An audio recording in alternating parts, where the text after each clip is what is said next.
Gonna go ahead and pour my fragrance. Right now I'm starting with the blue spruce.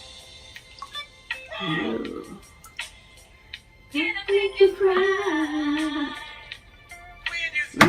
That smells so good. And I'm gonna blend it together. Of course, you know, this is one of the most important things in making candles, is that you blend that fragrance in for a good at least 2 minutes. You know, you want everything to bind together. And, you know, so I just kind of take my time. And I'm going to let that blend. And I'm going to stir it. And let it cool. I'm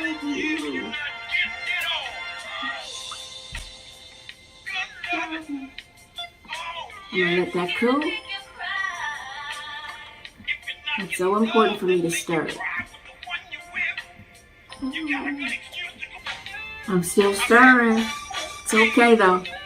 I'm creating something beautiful.